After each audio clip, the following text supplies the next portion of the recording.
Come on, Creed. How does it feel, knowing this whole room is quietly embarrassed for you?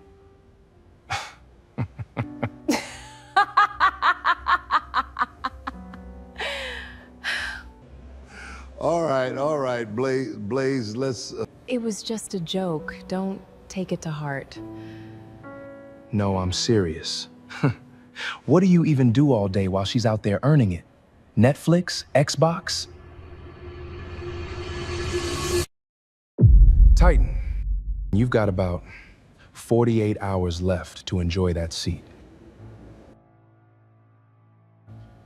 Because the loser you're all laughing at is the man who's about to sign your termination papers.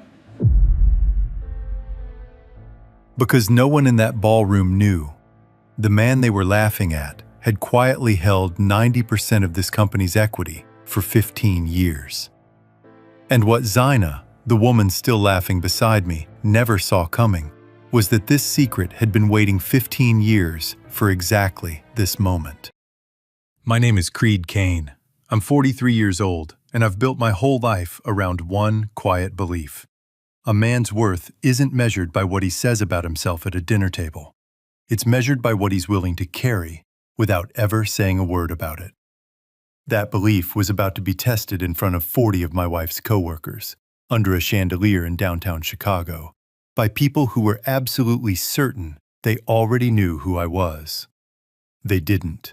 And in about 90 seconds, I was going to find out that my wife had been laughing about me behind my back longer than I wanted to admit. Before we get into the story, sit with one number, 15. That's how many years I'd kept a secret from the woman I married. Not out of pride, but out of a promise I made to myself a long time ago. And that night, at a banquet table on the Magnificent Mile, that secret came within 2 sentences of spilling out on its own, whether I was ready for it or not. But let's rewind first, because you need to understand who I was before that toast, not who that ballroom thought I was. 3 hours earlier, I was standing in front of the bathroom mirror in our brownstone in Bronzeville, straightening a plain charcoal tie, while Zaina hummed along to the radio in the next room, zipping herself into an emerald dress she'd bought for this exact night. She'd been talking about this company dinner for 2 weeks, Hawthorne Logistics' annual leadership banquet, held every year at the Chicago Marriott downtown Magnificent Mile. It was a big deal to her. Zina had spent 11 years climbing at that company, and this was the night she got to sit at the head table. I didn't mind being the man standing quietly behind her chair. I never had. My father used to tell me, back on our porch on the south side, "Son, you build quiet. Let the work speak when it's ready." I'd spent 15 years living by that. Some men need the room to know their name the second they walk in. I never needed that. I only needed Zina to know it. We drove up Lakeshore Drive with the windows cracked, the lake throwing back the last orange light of the evening, and Zina reached over and squeezed my hand at a red light. "You look handsome," she said. "Try to have fun tonight, okay? I know these things aren't really your scene." "I'll manage," I told her, and I meant it. I always managed. That was the whole shape of our marriage, Zaina in the spotlight, me in the doorway, content to watch her shine. I didn't know yet that in 3 hours, that doorway was going to become a stage. The ballroom at the Marriott was lit gold, glasses already clinking, servers moving between round tables with trays of champagne. Zaina was seated at the head table with the executives, and I sat beside her as her +1. Blaze Hale 2 seats down on my other side. 38 years old, sharp suit, sharper mouth, the kind of man who'd learned early that confidence is cheaper to fake than competence is to earn. I'd met Blaze twice before. Both times, he'd asked what I did for work, with a smile that already knew the answer would embarrass me. Tonight, 3 glasses of champagne in, he decided to ask in front of everyone. He stood, raised his glass toward me like he was proposing a toast, and said, loud enough for the whole table to hear, "Creed, be honest. How does it feel, being the guy who just comes along?" A few people chuckled, uncertain. Blaze grinned and pushed further. I mean, Zaina's out here closing seven-figure accounts, and you're what? Home by 6, checking the mail? The table laughed harder that time, and then Zaina laughed too. Not a nervous laugh, not the kind you force out to smooth over an awkward moment. She laughed loud, easy, genuine, like Blaze had just told the funniest joke of the night, and I was standing close enough to feel her shoulders shake against my arm. 15 years of marriage, and I had never once heard her laugh at me like that. I felt something in my chest go very still and very cold, all at the same time. Titan Hawthorne, the CEO, cleared his throat from the far end of the table, trying to wave the moment along. All right, Blaze, let's... But Blaze wasn't finished. No, I'm serious, he pressed, eyes bright with the kind of cruelty that mistakes itself for humor. What do you even do all day while she's out there earning it? Netflix? Xbox? More laughter, louder this time. I sat there, calm on the outside, remembering something I hadn't let myself think about in a long time. A bank statement Zaina had glimpsed on the kitchen counter 3 years earlier. A number too large for a man who supposedly did nothing. She'd looked at it for a second too long. Then she'd looked away and never asked me a single question about it. I'd wondered about that silence for 3 years. Now, watching her laugh at Blaze's joke, I finally understood it. Blaze leaned in for the kill shot. Come on, man. How does it feel to be the guy everyone in this room is quietly embarrassed for? I set down my fork. I stood up slowly, buttoned my jacket, and straightened my tie. The same plain charcoal tie I'd fixed in the mirror 3 hours earlier, back when I still thought this was going to be an easy night. I looked past Blaze, straight down the table at Titan Hawthorne. In that second, standing there in front of everyone, what drove me wasn't pride. It was 15 years of watching people mistake my patience for emptiness. What I feared most wasn't losing the company or the money. It was that Zaina had laughed like that because some part of her actually believed I was nothing, and I'd let her believe it by never once correcting her. What I wanted, more than justice, was simply to be seen, fully, finally, by the one person whose opinion of me had always mattered more than the whole room combined. And it was Titan's silence, his refusal to shut Blaze down, that told me the waiting was over. You've got about 48 hours left to enjoy that seat, Titan, I said, my voice even and unhurried. Because the loser you're all laughing at is the man who's about to sign your termination papers. The room went completely silent. Not a fork moved. Somewhere behind me, I heard a champagne flute tremble against a table. Zaina's hand, which had been resting on my arm all night, slipped away like it had touched something hot. Every eye in that ballroom turned to me. And for the first time in 15 years of standing quietly in doorways, I let them look. Because what none of them knew, what Zaina herself didn't fully know yet, was exactly how long I had been waiting to say it. Zaina caught up to me in the lobby, her heels clicking hard and fast against the marble floor of the Marriott. She grabbed my sleeve before I reached the revolving door, her voice shaking in a way I hadn't heard from her in years. Creed, what did you just say in there? You own the company? I turned to face her, and for a second I just looked at her. Really looked, the way you look at someone when you're deciding how much of the truth they've earned. Zaina, I said quietly, I'm not the man who just comes along. I'm the man who kept this company from going bankrupt 15 years ago. She went pale under the lobby lights. What are you talking about? So I told her, not everything, not yet, but enough. 15 years back, when Hawthorne Logistics was 2 payrolls from collapse, I'd merged a small freight consulting firm I owned into their structure through a private buyout. Quietly holding 90% of the equity through a family holding trust my attorney structured to keep my name off any public filing. I stayed fully in control of it. I just never let the company itself know who was behind it. I still remembered that night clearly. A conference room smelling of stale coffee and desperation. 3 exhausted executives who didn't yet know my name, signing away control of a company they built from nothing. Because the alternative was 400 employees losing their jobs by Friday.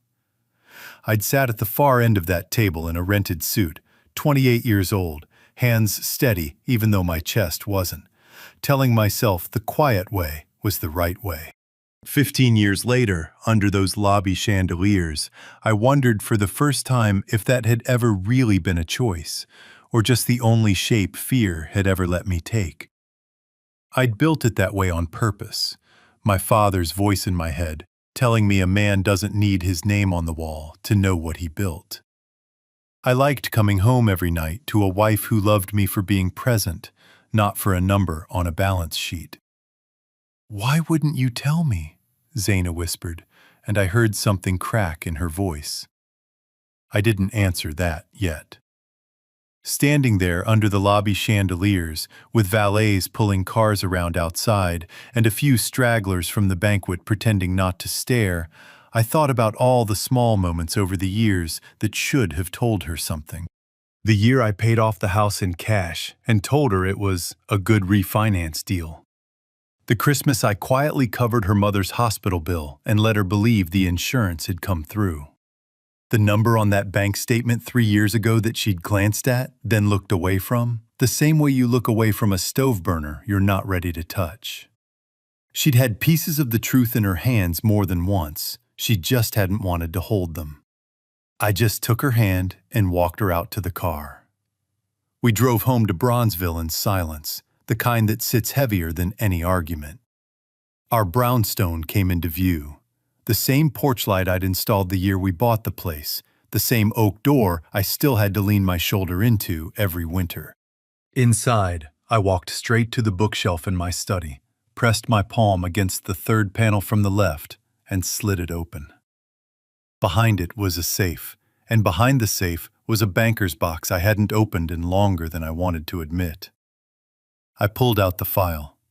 15 years of paperwork, merger documents, trust filings, tax records, and tucked in among them, an old voice memo I'd transferred off one of Zaina's old phones years back, the way I used to back up her devices before every upgrade, and had simply never deleted. The study was dark except for the desk lamp and the streetlight leaking through the blinds.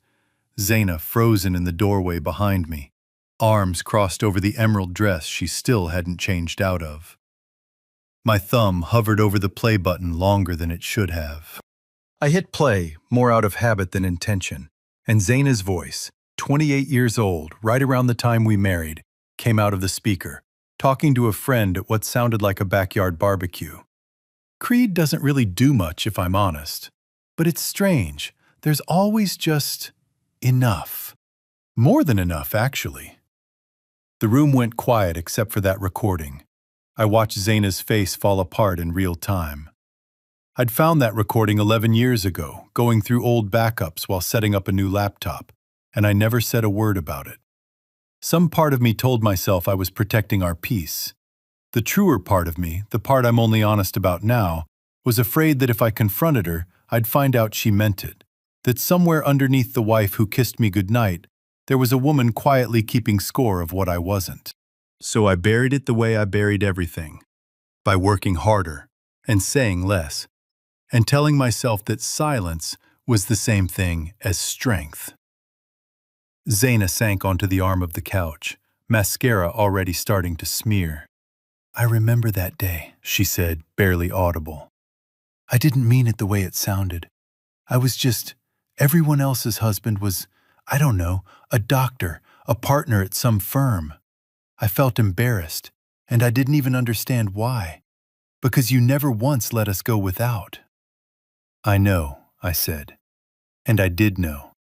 I'd known for 11 years and never said anything, which was its own kind of failure. One I wasn't ready to name out loud yet. I called my attorney that same night, a woman named Deborah Marsh who'd handled the original trust filing 15 years earlier. I asked her to bring in her forensic accounting team and open a full audit of Hawthorne Logistics contracts, going back 3 years, starting with anything touching Blaze Hale's desk. The audit landed in my inbox 40 hours later, on the second morning after the banquet, right on pace with the 48 hours I'd promised Titan in front of that whole ballroom. And it was worse than I expected. Blaze had been steering shipping contracts toward a logistics vendor owned by his cousin, skimming margin off nearly every deal that passed through his hands for the better part of 2 years. Deborah's team put the total damage somewhere north of $600,000, buried across dozens of invoices small enough that no one had ever thought to add them up. And buried in an internal email chain she flagged for me, I found something else. Blaze, writing to a colleague, forwarding gossip he'd apparently told Zaina more than once at office happy hours. Between us, her husband's dead weight, no ambition, no career. I don't know how she does it. I read that line 3 times, sitting alone at my kitchen table at 2 in the morning, the porch light still burning outside the window, the way it had every night for 15 years. It wasn't the money that got to me, it was the timestamps. 2 years of that talk, feeding quietly into my own marriage, 1 happy hour at a time, and I never even knew I had a rival for my wife's respect. I had him terminated within the hour, through HR, effective immediately, security escort and all. Zaina's text started coming in right after, frantic, apologetic, confused. I looked at my phone once, typed back 4 words, and set it face down on my desk. Typical Tuesday, I wrote. I wasn't being cruel. I want to be clear about that, because a lesser man might have used that moment to humiliate her, the way Blaze had humiliated me, and God knows I thought about it. But underneath the calm, what I actually felt was grief, plain and simple. Not for the company, not for the money. For the 15 years I'd spent believing my silence was protecting something worth protecting, when really, I'd just been giving a man like Blaze Hale 15 years of open field to plant doubt in my own marriage. Because here's the part that kept me up that whole night. Zaina hadn't just laughed at Blaze's joke on a whim. She had chosen, somewhere along the way, to believe a man who barely knew me over the husband who'd spent a decade and a half quietly making sure she never had to worry about a single bill. So now I want to ask you the same question I couldn't stop asking myself that night, lying awake next to a woman I still loved and no longer fully trusted.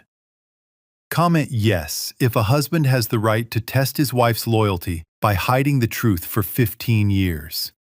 Or comment no if that silence makes him just as guilty as the wife who chose to believe a stranger over him. Team Creed or Team Zaina? Pick one before segment 3. Because Creed is about to walk into that boardroom and show everyone exactly what 15 years of silence had been building toward. 48 hours, almost to the minute, after I'd made that promise to Titan in front of the whole ballroom, I walked into Hawthorne Logistics' executive offices on the Magnificent Mile as the majority owner of the company for the first time in 15 years. Not as a silent partner, not as a name buried in a trust filing, but as the man in the room everyone had to answer to. Titan Hawthorne was already seated at the head of the boardroom table when I walked in, and I watched the color drain out of his face the moment Deborah set the trust documents down in front of him. The room smelled like burnt coffee from a pot no one had refreshed since the morning meeting, and somewhere down the hall a printer kept jamming and restarting, the only sound breaking the silence while Titan turned page after page. My own pulse was steady, but some old, stubborn part of me, the part that had once respected this man, still hoped, for half a second, that he'd look up and simply own what he'd let happen. 62 years old, a man who'd once had real vision for this company, now just a tired executive who'd let comfort talk him into looking away from what Blaze Hale had been doing under his own roof. He knew what those documents meant before he finished reading the first page. Creed, he said carefully, I think we should discuss this privately. Off the record, before anything, there's nothing to discuss. I said. I didn't raise my voice. I never have needed to. You had a duty to catch what Blaze was doing to this company, and you didn't because it was easier not to look. Effective immediately, you're terminated as CEO of Hawthorne Logistics. Security walked him out through the same lobby where I used to stand quietly in the mornings, badge quipped to my belt, nobody in that building ever guessing I owned 90% of what they worked for. Nobody stopped him to say goodbye. Nobody said anything at all. Then I turned to the board and said the name I'd been carrying in my back pocket for longer than any of them realized. I'm nominating Asha Moore as the next CEO of this company. A murmur ran down the table. Asha was a 35-year-old engineer who'd spent 9 years in Hawthorne's operations division, passed over for promotion 4 separate times by men with half her competence and twice her comfort with a golf course. She'd redesigned the entire warehouse routing system in her second year on the job, saving the company close to $200,000 annually, and watched the credit for it get folded quietly into someone else's year-end review. She never filed a complaint. She just kept working, kept documenting, kept being right, long after it should have mattered to somebody. She walked into that boardroom still in a company polo and khakis, straight off the floor of the distribution center, sawdust and diesel still faint on her sleeve. She didn't apologize for it. She looked me dead in the eye, and what she said next stopped my breath for a second. "Did you get the anonymous emails I sent 5 years ago?" she asked quietly. "About the discrepancies in Titan's procurement contracts?" I always wondered if someone out there was actually reading them. I figured whoever it was must have been waiting for the right moment. I had gotten those emails, every single one, routed to a private inbox Deborah managed for exactly this kind of thing, 5 years before I ever had solid enough proof to move on Titan without burning the whole company down in the process. I'd built a habit, over 15 years, of collecting truth quietly and sitting on it until the moment it could do the most good with the least damage. A habit that had protected this company more than once, and, I was starting to realize that same week, a habit that had also quietly cost me at home. Asha's question landed somewhere I wasn't fully ready for. Proof that I hadn't just been a patient man. I'd been a man willing to let good people wait years for justice, because I trusted my own timing more than I trusted telling anyone the truth. I read every one, I told her. I'm sorry it took this long. She nodded like that was answer enough, and that told me everything about the kind of leader she was going to be. A few board members pushed back. A man named Reeves, silver-haired and comfortable, cleared his throat and said something about process and precedent, about how promoting someone straight off the operations floor sends the wrong message to the leadership pipeline. I let him finish. Then I asked him a simple question. How many times had Asha Moore's name come up for promotion in the last 4 years? And how many times had it been passed over in favor of someone he golfed with on Saturdays? Reeves didn't have an answer for that either. Deborah laid the forensic audit out on the table in front of everyone. Blaze's contracts, the $600,000 in skimmed margin, Titan's signature on approvals he never should have rubber-stamped. The objections died fast after that, the way objections always do once the numbers are sitting right there on the table in black and white. By the end of the meeting, Asha Moore had been formally appointed CEO of Hawthorne Logistics, and Titan Hawthorne had been terminated the same afternoon, escorted off a property he no longer had any claim to. I watched something settle into place in that room that had been crooked for a very long time. It wasn't loud, it wasn't dramatic. It was just correct, finally, after years of not being. I stood there another moment after everyone filed out, alone at the head of a table that had never once had my name on the building's directory, and let myself feel it. Not triumph, just a long overdue exhale, 15 years in the making. Then I heard the click of heels stop just outside the door, and I knew, before I even turned around, that Zaina was still standing in that hallway, waiting. After the meeting broke up, Zaina pulled me into an empty conference room down the hall and shut the door behind us. Her hands were trembling. I noticed that before I noticed anything else. The woman who'd sat through 15 years of budget meetings without so much as a shaky pen. And now, her hands wouldn't hold still. "Did you know all of this from the beginning?" she asked.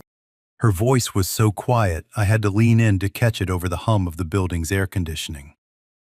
"Creed, I almost filed for divorce 6 months ago. I had the paperwork drawn up. I sat with it in my car in the parking garage for almost an hour one night, trying to decide if I was brave enough to hand it to you. I thought, Blaze kept telling me you'd never amount to anything, that I was carrying this marriage alone, and he was so comforting about it. And I—" Her voice cracked and she pressed her palm flat against her mouth, like she could physically stop the rest of the sentence from coming out. I waited. I've learned that silence, held the right way, gets people to finish sentences they'd otherwise swallow. "There's something else," she said finally, barely above a whisper. A few years ago, Blaze showed me a copy of a document, a merger filing. It had your name on it, next to a company valuation that didn't make any sense to me. I remember looking at it and thinking, this has to be fake. There's no way. Creed doesn't own anything like this. So I told myself it was some kind of scam Blaze was trying to pull, and I never brought it up. Not to you, not to anyone. I stood there for a long moment, looking at my wife, feeling something in my chest that wasn't anger exactly, something quieter and heavier than anger. The particular ache of watching someone hold real proof of your worth in their hands and set it down because believing it felt harder than doubting you. "You had it in your hands," I said slowly, "years ago, and you decided it couldn't be true." Zaina didn't answer. She didn't have an answer. Her eyes filled, and for the first time since I'd met her, I watched Zaina Kane, polished, composed, always in control of a room, have absolutely nothing left to say. "You've been choosing who to believe for a long time now, Zaina," I said, my voice steady, tired in a way that had nothing to do with the hour. And it wasn't me. I turned and walked out of that conference room, leaving her standing there with the truth she'd been avoiding for years, finally sitting in the room with nowhere left to hide.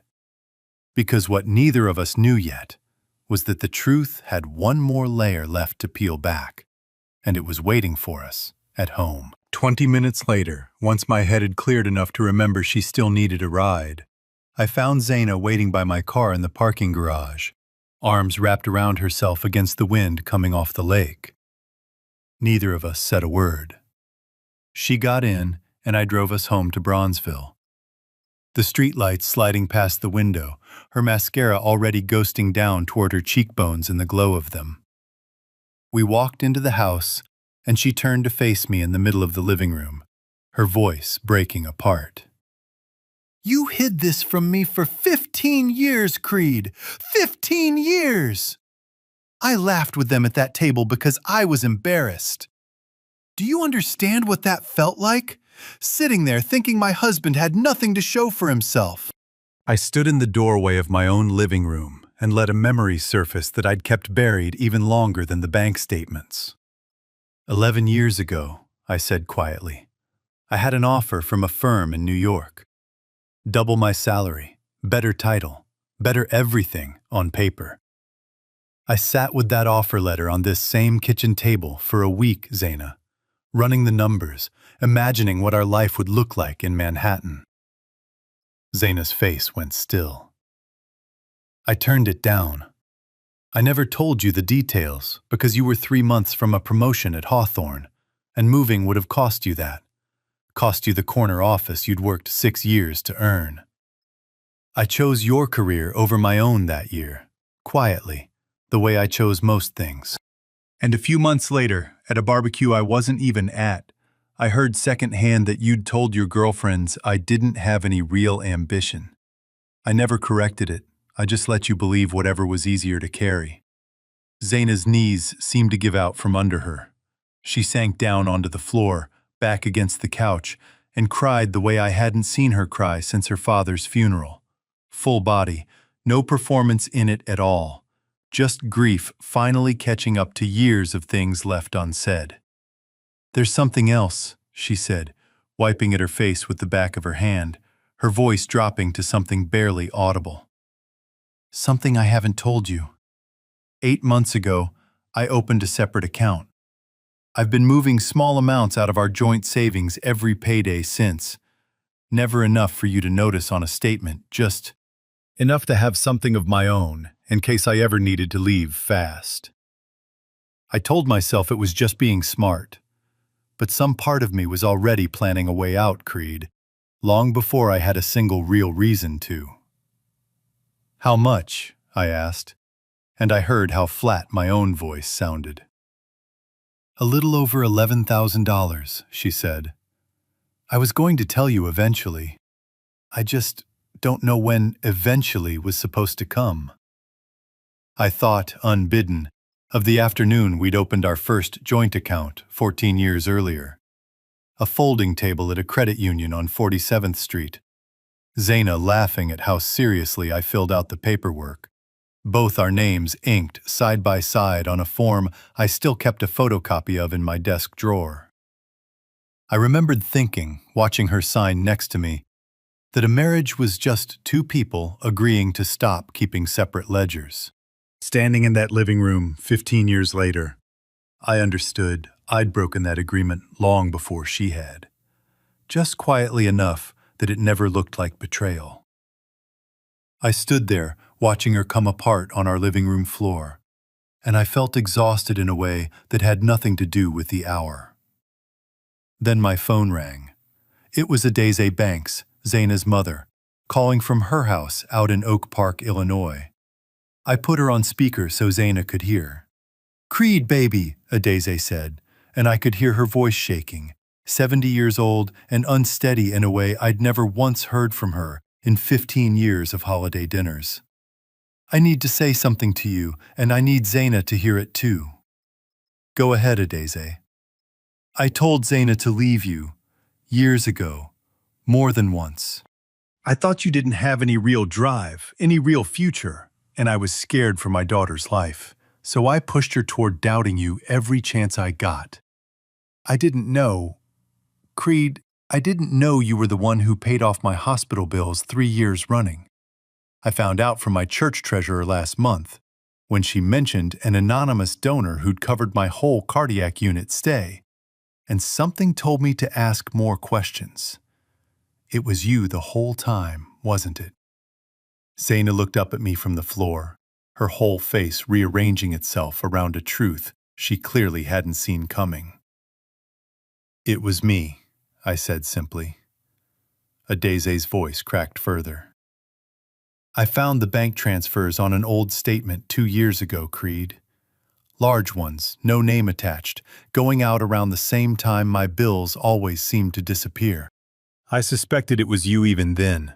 I just didn't ask, because if I asked and it was true, I'd have had to admit I was wrong about you for 15 years.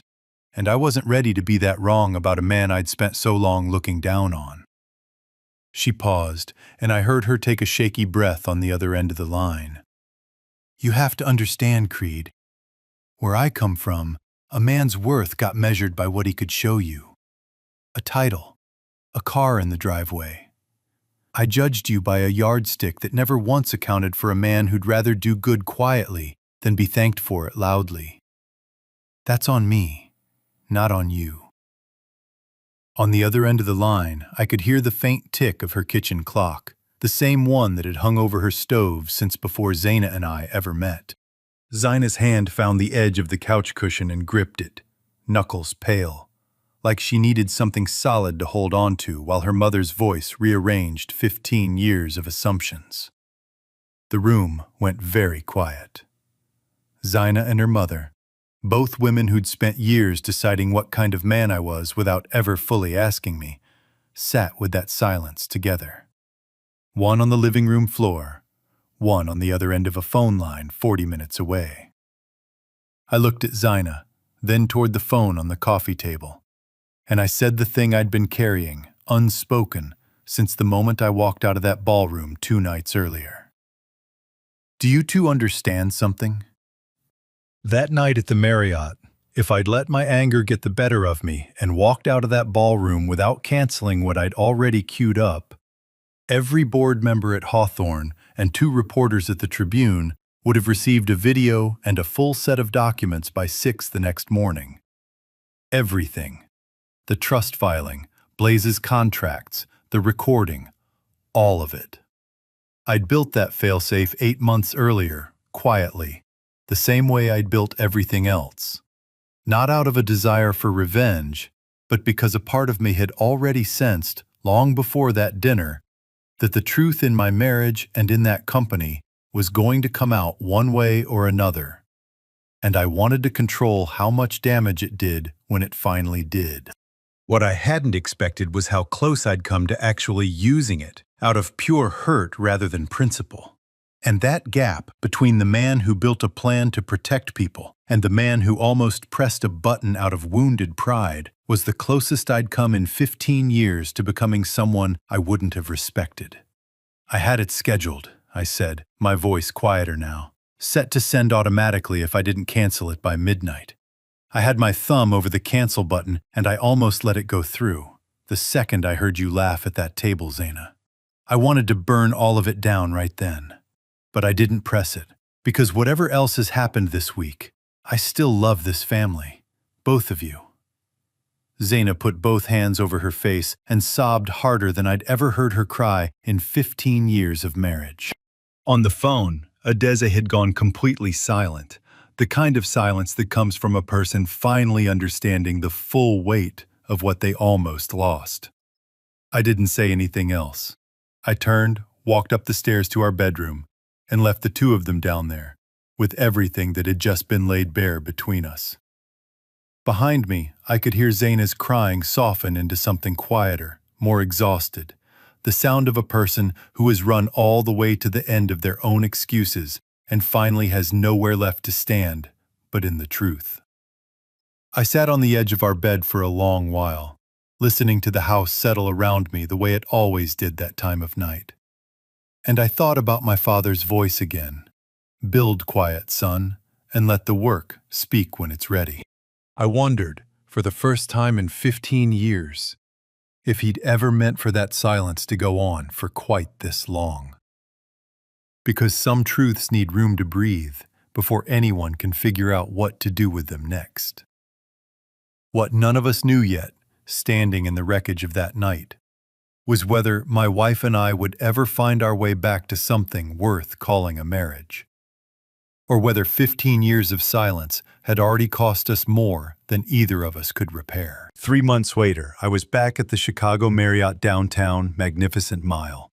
The same ballroom, the same chandeliers throwing gold light across round tables, but the room felt like a completely different place. This time, it was the company's annual awards dinner, and the air didn't carry that same brittle, competitive edge it used to. People actually looked at each other when they spoke. Asha Moore stood at the podium in a tailored blazer that fit her the way authority is supposed to fit a person, like it had always belonged to her, not like she was borrowing it. "I'd like to welcome someone up here," she said, and I could hear real pride in her voice, not performance. "Please welcome Creed Kane, the man who changed the entire culture of this company, quietly, for 15 years, before any of us even knew his name." I walked up in a simple charcoal suit, no different from the one I'd worn to that first banquet 3 months earlier, and looked out over the room. In the 3rd row, Zina sat in a plain navy dress, hands folded in her lap, watching me with an expression I hadn't seen from her in longer than I could remember. Not the corporate smile she used to wear at these things, just quiet, honest respect. For half a second, standing at that podium, I heard Blaze's voice again. How does it feel, being the guy who just comes along? Clear as it had been in that same room 3 months before. I let it pass through me, the way you let a train go by at a crossing. Loud, then gone, then quiet track again. I kept my remarks short. The sweetest kind of justice, I told the room, isn't tearing something down. It's rebuilding it better than it was before, and making sure the people who deserved credit all along finally get it. I looked toward Asha as I said it. In the 3 months since her appointment, Hawthorne Logistics had cleared out every contract Blaze had touched, restructured its procurement process with outside oversight, and promoted 6 employees from the operations floor into leadership roles they'd earned years earlier and never received. It wasn't revenge, it was correction, long overdue.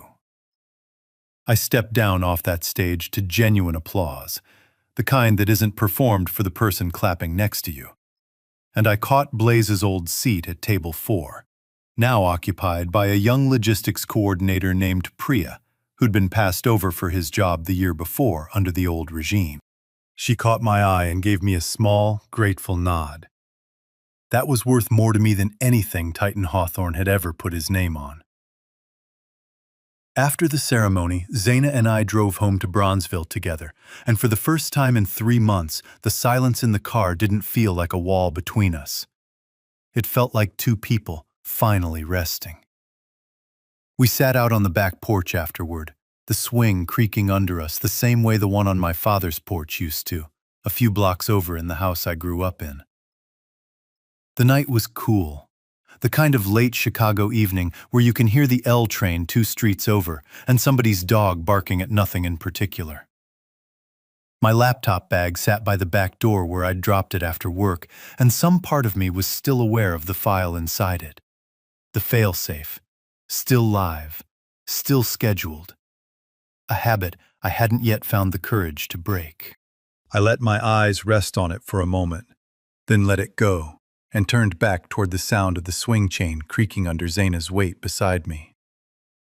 "I'm sorry I didn't protect you," Zaina said finally, her voice small in a way I wasn't used to from her. "Not that night at the dinner. Not for 15 years before it, if I'm honest with myself.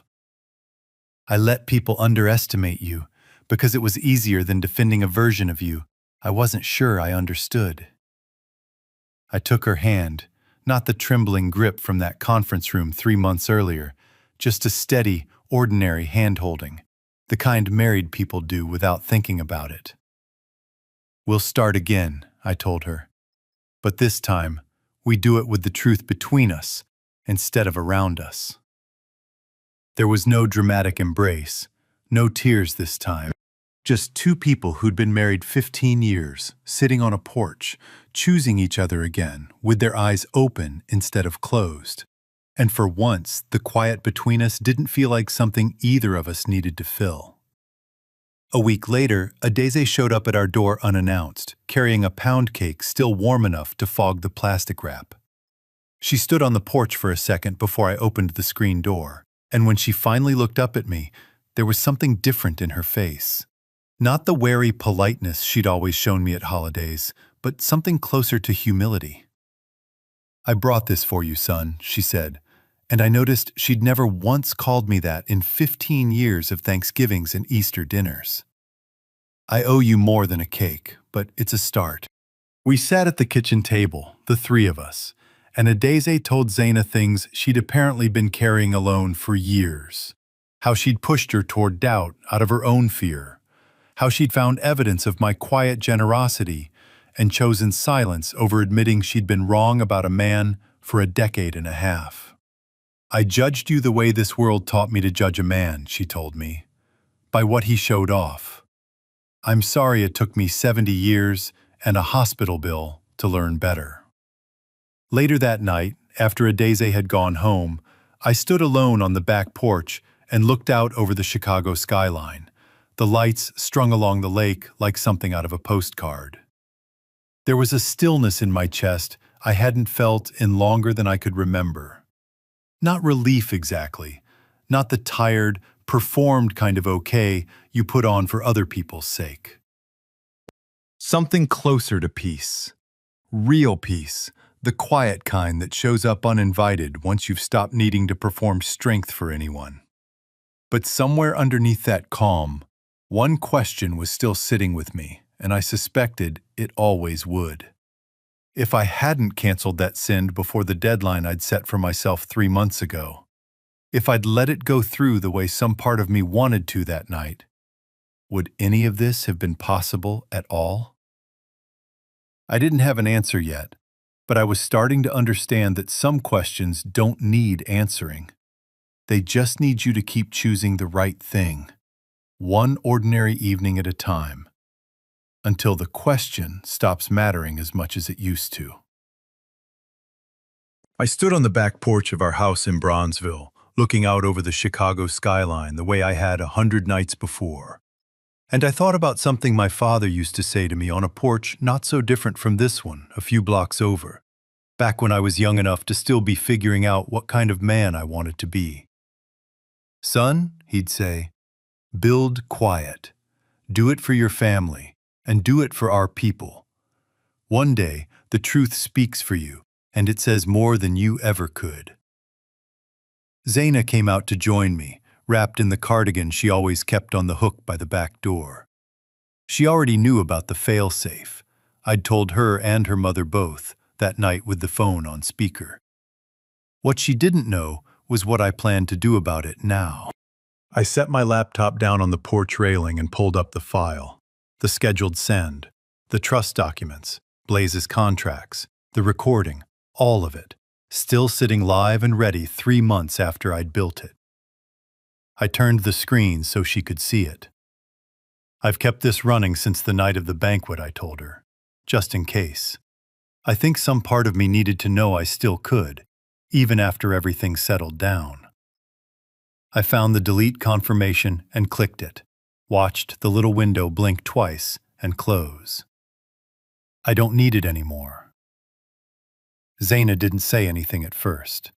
She just stepped closer and wrapped both arms around me, her face pressed into my shoulder, and I felt her whole body shake with a kind of crying that wasn't about embarrassment or fear anymore. It was something more like relief. For the first time in longer than I could count, I felt the truth sitting in her arms, along with everything else. No performance, no polish, just two people who'd finally run out of things to hide from each other. "From now on," I said quietly into her hair, "we don't hide things from each other. However much it hurts, we tell each other the truth. That's the only kind of marriage worth having." She nodded against my shoulder, and for a while, neither of us said anything else. We just stood there on that porch, listening to the city hum in the distance, letting the silence between us finally mean something good instead of something guarded. In the weeks that followed, something small but real started to change between us. Zaina started asking me about my day, the way she used to when we were newlyweds, and actually waiting for the answer, instead of half listening while she scrolled through her phone. I started telling her things I would have swallowed a year earlier. A hard conversation with a vendor, a decision I wasn't sure about, small, ordinary worries I used to carry alone because I'd convinced myself that was my job. We started having Sunday dinners with Adeze again, and this time she asked me questions about the company, instead of steering the conversation towards Zaina's career like mine didn't exist. It wasn't dramatic, it was just steadier. The way a house feels different once you finally fix the foundation instead of just repainting the walls. I won't pretend some part of me doesn't still carry a quiet edge underneath all that peace. Late that night, lying awake next to my wife, I caught myself thinking, if the day ever comes when either of them forgets what almost happened, I still remember exactly how to build that file again.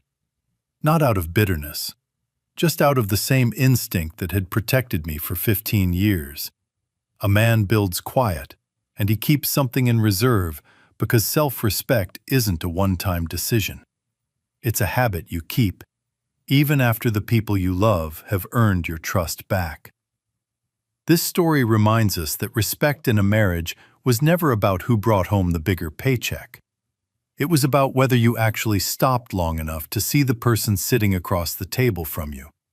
The quiet sacrifices, the bills paid without announcement, the things they gave up so you wouldn't have to.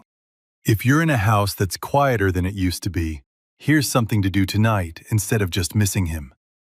Before the kitchen light goes off, pull down the recipe box he never once complained about eating from for 40 years, and write one thing on an index card he never got thanked for out loud. The Sunday drives, the shoveled walk, the way he always let you pick the restaurant. Tape it inside the cabinet door, where you'll see it tomorrow morning with your coffee. If you buried a husband or a wife this year, don't wait for the ache to get smaller before you do something with it. This Saturday, hand your grandson the toolbox that's been sitting untouched in the garage, and teach him to change a light bulb the exact way she taught you. Let that be how her patience keeps showing up in the world, one grandchild at a time. And if you're still at that kitchen table together after all these years, tell them the truth tonight, out loud, about one thing you've been carrying alone. Not because staying quiet makes you weak. Creed's silence built something remarkable. But because the people who love us can't honor what we never let them see. Truth and dignity take their time, but they arrive, one honest evening at a time. This story was written by a human, with AI as a companion.